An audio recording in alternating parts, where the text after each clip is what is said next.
నమస్తే, welcome to big TV. నేను మీ Gautami. Present మనం ఏంటంటే కొత్తపేటలో ఉన్నామన్నమాట. ఇక్కడ ఒక దారుణమైన ఘటన చోటు చేసుకుందనే చెప్పాలి. ఆల్రెడీ మనం ఏంటంటే ఇంటి దగ్గరే ఉన్నాము. ఇందులోని తల్లి, ఇద్దరు కొడుకులు నివసిస్తూ ఉండేవారనమాట. అయితే ఆర్థిక పరిస్థితుల కారణంగా అంటే గత కొన్ని రోజులుగా వాళ్ళకి ఆర్థిక ఇబ్బందులు ఎదురవుతున్నాయి అనే విషయం కూడా మనకి తెలుస్తోంది. అయితే ఇక్కడ పద్మ అన్న వ్యక్తి ఎవరైతే ఉన్నారో ఆవిడ యొక్క భర్త అనారోగ్యంతో చనిపోవడం కూడా జరిగింది. సో ఇద్దరు మగ బిడ్డల్ని ఆమె సాకుకుంటూ ఇదే ఇంట్లో ఉండేవాళ్ళనమాట. అయితే పిల్లలు కూడా ఏంటంటే చిన్నవాళ్ళనే చెప్పుకోవాలి. ఒకరికి 18 సంవత్సరాలు, ఇంకొకరు కూడా చాలా చిన్న పిల్లాడని కూడా చెప్పుకోవచ్చు. సో వాళ్ళిద్దరిని పోషించుకుంటూ ఆ తల్లి కూడా నివసిస్తూ ఉండేది. అయితే నిన్న రాత్రి ఏంటంటే ఆర్థిక ఇబ్బందుల కారణంగా అంటే ఆర్థిక సమస్యలు ఎక్కువైపోవడం కావచ్చు, లేకపోతే ఆర్థికంగా ఇల్లు గడవని పరిస్థితులు కావచ్చు. సో ఆమె ఏంటంటే ఎటువంటి పరిస్థితులు అంటే ఏం చేయాలో తోచని పరిస్థితుల్లోనే ఆమె సూసైడ్ చేసుకోవడం కూడా జరిగింది. అయితే ఆమె ఆత్మహత్య చేసుకున్న తర్వాత వెంటనే ఆ పెద్ద కొడుకు ఎవరైతే ఉన్నారో ఆ అబ్బాయి కూడా చూసిన తర్వాత వెంటనే తల్లి మరణాన్ని అలాగా చూడడం భరించలేక, జీర్ణించుకోలేక వెంటనే తను కూడా సూసైడ్ అటెంప్ట్ చేసుకోవడం కూడా జరిగింది. అంటే తల్లి ఆత్మహత్య చేసుకున్న వెంటనే ఏంటంటే ఈ చిన్న కొడుకు వెంటనే చుట్టుపక్కల వాళ్ళు ఎవరైతే ఉన్నారో కింద రెంటల్స్ కూడా ఉంటూ ఉంటారు. సో వాళ్ళకి అలాగే చుట్టుపక్కల వాళ్ళకి ఇన్ఫార్మ్ చేద్దామని ఆ చిన్న కొడుకు వెళ్ళే లోపే ఈ పెద్ద అబ్బాయి తల్లి మరణాన్ని ఎదురుగా చూసి తట్టుకోలేక వెంటనే తను కూడా సూసైడ్ అటెంప్ట్ చేసుకోవడం కూడా జరిగింది.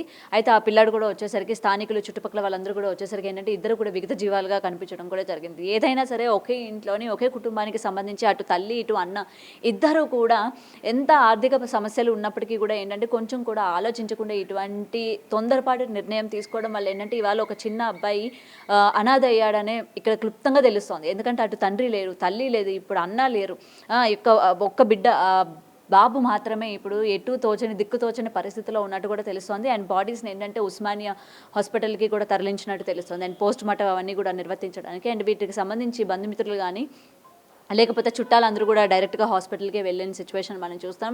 అయినా ఏది ఏమైనా సరే మనకి ఇట్లాంటి ఏవైనా ఆర్థిక ఇబ్బందులు ఉన్నా, ఆర్థిక పరిస్థితులు ఉన్నప్పటికీ కూడా ఏంటంటే ఇటువంటి వెంటనే తొందరపాటు నిర్ణయాలు తీసుకోకుండా వెనక పిల్లలు ఉన్నారు, లేకపోతే ఆ పిల్లల భవిష్యత్తు ఏంటి అని ఒక్క క్షణం కూడా ఆ తల్లి ఆలోచించలేదు అని చెప్పి ఇక్కడ క్లియర్గా తెలుస్తుంది.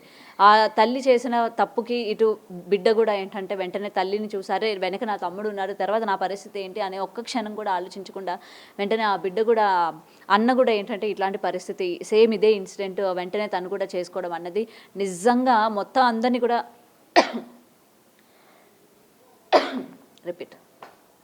మొత్తం అందరినీ కూడా ఒక్కసారిగా కదిలించిందనే చెప్పుకోవాలి. ఏదైనా ఎటువంటి ఆర్థిక ఇబ్బందులు ఉన్నా సరే వెంటనే ఎటువంటి తొందరపాటు నిర్ణయాలు మనం తీసుకోకూడదు. అండ్ ఇప్పుడు కూడా మీరు ఇందాక మనం చూస్తే బయటలో చుట్టుపక్కల వాళ్ళు పక్కింటి వాళ్ళు కూడా ఏంటంటే ఇట్లాంటి ఇన్సిడెంట్ జరిగే అమ్మ వాళ్ళు ఎలా ఉంటారు ఏంటి అసలు ఆర్థిక ఇబ్బందులు ఏమున్నాయని చెప్పి కనుక్కున్నా కూడా ఎవరు కూడా రెస్పాన్సిబిలిటీ తీసుకొని అమ్మ వీళ్ళకి ఇగోండి అమ్మ ఇది పరిస్థితి అని కూడా చెప్పే పరిస్థితులు లేరు. ఆ చుట్టుపక్కలే ఉంటారు, పక్కిళ్ళలోనే ఉంటారు.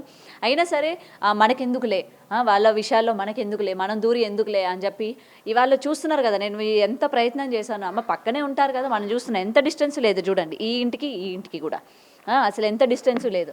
పొద్దున్న లేస్తే మనం చూస్తూనే ఉంటాము, పప్పుకో ఉప్పుకో లేకపోతే ఈ ఇంటి ముందు నుంచే కదమ్మా పోతారు అందరూ కూడా, ఈ ఇంటి ముందు నుంచే వెళ్తూ ఉంటారు, తిరుగుతూ ఉంటారు. అయినా సరే ఇళ్లలో ఏం జరుగుతున్న విషయం కూడా తెలీదు. అండ్ వీళ్ళ మాటల్లోని ఎంతో బలవంత పెట్టి అడిగితే అప్పుడు ఆయన చెప్పడం జరిగింది అనమాట. అంటే ఎప్పుడు కూడా ఇళ్లలో తండ్రి పిల్లలు లేకపోతే తల్లి తండ్రి లేకపోతే తల్లి కొడుకులు ఇట్లా గొడవలు ఆడుకున్న సహజం. సో అట్లా గొడవలు ఆడుకుంటూ ఉంటారు, కానీ అంతవరకు మాకేం తెలీదు, మమ్మల్ని అడగండి, మేము లేము, మాకు అనవసరం. సో ఇట్లాంటి సమాధానాలు మనం చుట్టుపక్కల వాళ్ళ మాటల్లో వింటున్నాం అనమాట. అయినా మనకి ఇక్కడ ఏంటంటే ఏదైనా కోపం తెప్పించవచ్చు. నేను ఈ విషయం అంటే ఇట్లాంటి మాట అనేందుకు చాలామంది కోపం కూడా తెప్పించేటట్టు ఉంటుంది.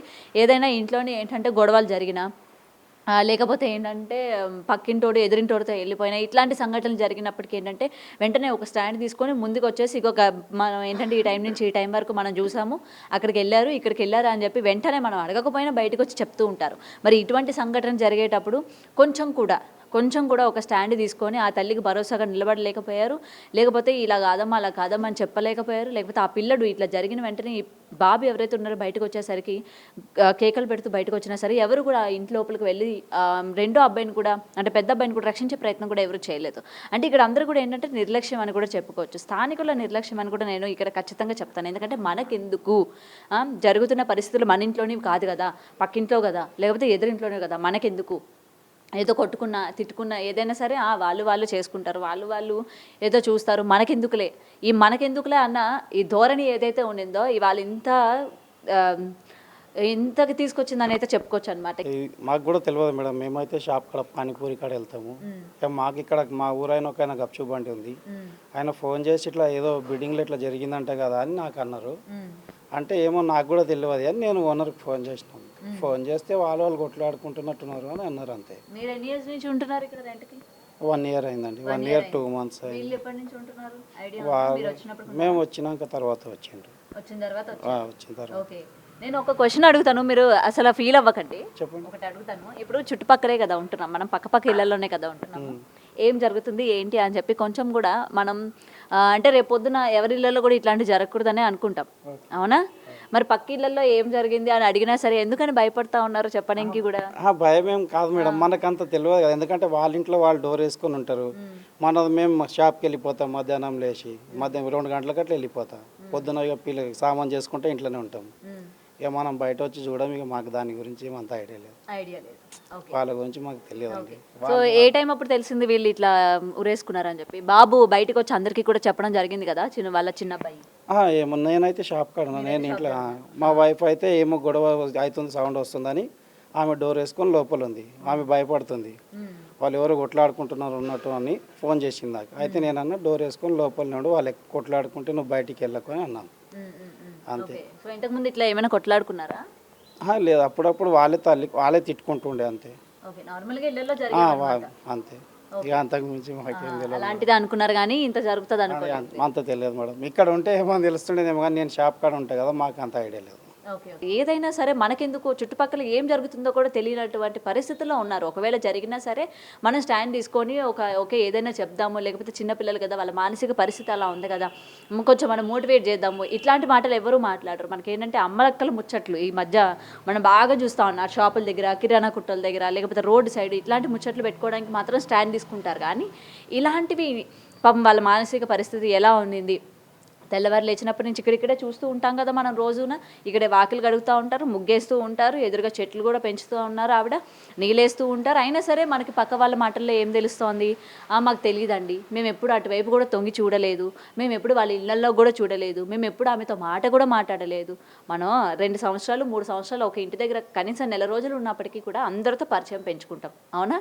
వాళ్ళ పేర్లేంటి, ఊర్లేంటి, లేకపోతే వాళ్ళు ఏం పని చేస్తూ ఉంటారు, ప్రతిదీ మనకి మన ఇంటి ముందు నుంచి పోయే వ్యక్తులే కదా, ప్రతిదీ కూడా తెలుసుకుంటూ ఉంటాం కదా. అయినా సరే ఏమి మాకు తెలియదు అన్న నిర్లక్ష్య ధోరణి ఇవాళ మనకి క్లియర్గా కనిపిస్తుంది. ఏదైనా సరే చాలా విషాదం అనే చెప్పుకోవాలి. ఇవాళ ఏంటంటే ఆ చిన్న అబ్బాయి పరిస్థితి ఏంటి, ఆ అబ్బాయి భవిష్యత్తు ఏంటి, కుటుంబ సభ్యులు తీసుకుంటారా, అటు రిలేటివ్స్ తీసుకుంటారా? రిలేటివ్స్ అయినా ఎన్నాలని పోషిస్తారు చెప్పండి? సో ఈ క్వశ్చన్ మార్క్ అన్నవి ఇవాళ చాలా క్వశ్చన్స్ రైజ్ అవుతూ ఉన్నాయి అనమాట. పాపం బాబు పరిస్థితి ఏంటి, ఆ చదువు ఏంటి, ఇవాళ తల్లి లేదు, తండ్రి లేదు, ఒక అన్న లేడు, ఎవరు చూసుకుంటారు చెప్పండి? ఆ పిల్లడి భవిష్యత్తు ఏంటి, ఆ పిల్లడి చదువు ఏంటి? సో ఇవన్నీ కూడా వస్తున్నాయి. ఒక్క క్షణం ఆ తల్లి ఆలోచించలేకపోయింది, అలాగే అన్న కూడా ఆలోచించలేకపోయారు. సో ఇటువంటి పరిస్థితులు మనకి ఏమున్నా సరే, ఒకవేళ అది ఆర్థిక ఇబ్బంది కావచ్చు, లేకపోతే ఇంక ఇతర కారణాలు ఏమున్నా వెంటనే సూసైడ్ అన్నది ఒక సొల్యూషన్ లాగా మనం తీసుకోకూడదు అనమాట. ఐదర్ మనం ఏంటంటే కూర్చొని మాట్లాడుకోవడమో, లేకపోతే అలాంటి థాట్స్ వచ్చేటప్పుడు మనం వెంటనే ఎదుటి వాళ్ళకి ఇట్లాంటి పరిస్థితి ఉంది అని షేర్ చేసుకోవడమో చెప్పాలి. అండ్ వాళ్ళు చెప్పిన తర్వాత వినే వాళ్ళు కూడా ఏంటంటే అమ్మో వీళ్ళు ఎటువంటి పరిస్థితుల్లో ఉన్నారో, వీళ్ళు మనం దాని నుంచి బయటికి తీసుకురావాలి అన్న ప్రయత్నం కూడా చేయాలి. నాకెందుకని ఏమాత్రం కూడా వదిలేయకూడదు. వదిలేసి ఇవ్వండి, ఇవాళ ఈ జరిగిన ఇన్సిడెంటే మనం కూడా చూడాల్సి వస్తుంది. సో ఏదైనా దౌర్భాగ్యమైనా చెప్పుకోవాలి. ఒకే ఇంట్లోని ఇలాగ దారుణమైన పరిస్థితి అని చెప్పుకోవాలి. ఇవాళ బాబు పరిస్థితి ఏంటన్నది కూడా చాలా క్వశ్చన్ మార్క్గా మారింది. బంధువులు ఎవరైనా సరే స్టాండ్ తీసుకొని డెఫినెట్గా ఆ పిల్లాడికి ఒక ఆదరణ చూపించాలి, చదివించాలి, ఒక భవిష్యత్తు ఇవ్వాలని అయితే డెఫినెట్గా కోరుకుందాం. అండ్ చుట్టుపక్కల ఉన్న వాళ్ళు కూడా ఏంటంటే నాకెందుకు అనుకోకుండా మనం అన్ని ముచ్చట్లోని ఎలాగైతే లీడ్ తీసుకొని మనం అడగకపోయినా వెళ్ళి ఎలాగైతే మనం మాట్లాడుతూ ఉంటామో, సో డెఫినెట్గా ఇట్లాంటివి జరిగేటప్పుడు కూడా ఏంటంటే ఒక స్టాండ్ తీసుకొని జరిగితే మంచి చేసేటట్టు ఒక స్టాండ్ తీసుకుంటే బాగుంటుందని అయితే డెఫినెట్గా కోరుతున్న. మీడియా పరంగా కూడా నేను ఏది ఏమైనా దౌర్భాగ్యమని చెప్పుకోవాలి ఈ ఇన్సిడెంట్. అండ్ కింద రెంటల్స్ ఓనర్స్ కూడా ఉన్నారు, అండ్ వాళ్ళు కూడా ఏంటంటే డెడ్ బాడీని చూడడానికి ఉస్మానియాకి వెళ్ళారని కూడా తెలుస్తుంది. అండ్ కొంతమంది అయితే బయటకు వచ్చి కూడా మాట్లాడట్లేదు అనమాట. నాకెందుకులే, ఆల్రెడీ నేను మీకు చెప్పాను కదా, ఇదే ఇన్సిడెంట్, ఇదే సిచ్యువేషన్ ఇక్కడ మనకి ప్రెసెంట్ తెలుస్తుంది. ఎంత బలవంత పెడితే కానీ ఆయన మనకి మాట్లాడలేదు. సో డెఫినెట్గా ఎవరు ఇలా ఉండకండి. అండ్ ఎవరు కూడా ఈ సూసైడ్ అన్నది వెంటనే ఒక సొల్యూషన్ లాగా ఎంచుకోకండి please. For more videos like this, subscribe Big TV channel.